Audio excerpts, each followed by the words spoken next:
it's Bengi, and you're watching The Unexpected Fellowship, and I'm actually filming out in public, even though you probably can't see people here, but there's a lot of them walking. Okay, now you can't see anyone, but there are people walking up and down the street, so I think this is public enough, because I hate filming in public, and I'm pretty sure the construction workers next to me can actually hear what I'm saying.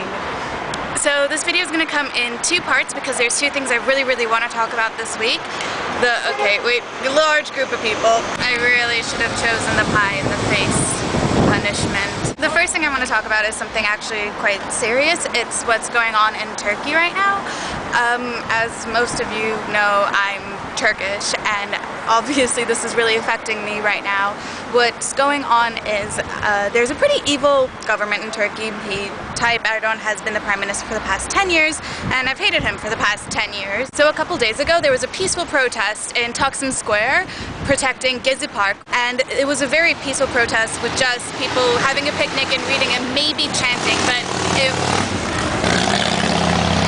it was a very peaceful protest, and the protesters were faced with riot police that sprayed pepper spray on them and used water cannons, and it was very unnecessary. It was a very unnecessary amount of force against a small group of people who were just protesting very peacefully. This was pretty much the breaking point for a lot of people, I think, and that's when the whole Occupy Gezi really took off, and protests are going everywhere, and the police are just acting absolutely ridiculous. I read a quote somewhere, I don't know who said it, but it's so true.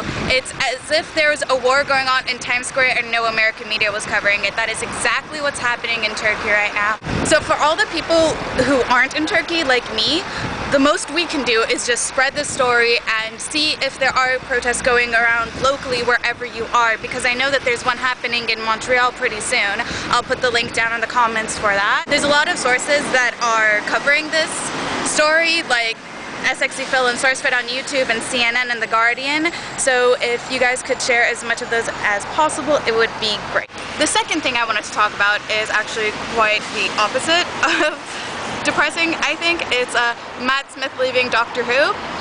I'm saying the opposite depressing because I didn't like Matt Smith's Doctor that much. I don't think it was Matt Smith's fault. I don't like Stephen Moffat as the head writer. I think he's made the show very childish, and the Doctor has become too childish and too quirky for me. That's why 10 was my favorite. He was the perfect mix of childish and silly and serious and sad Doctor. I feel like Stephen Moffat tried to do that with Matt Smith in the last couple episodes, but it's not really working. Though I do love Matt Smith as an actor, and I did like his Doctor.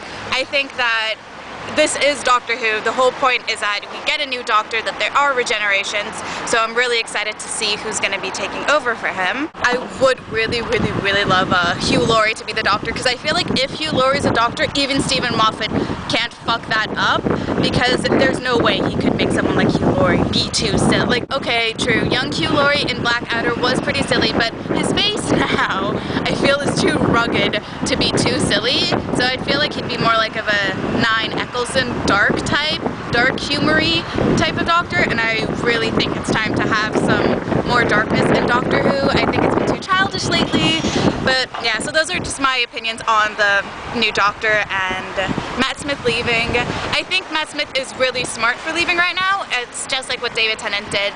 When you leave on top of your game, you will be missed. It's better to leave when people still love you than to leave when people are sick of you and just want a new Doctor already. And also, hopefully, we won't find out who the Doctor is until Matt Smith regenerates in the show, because that's what I always wanted to experience.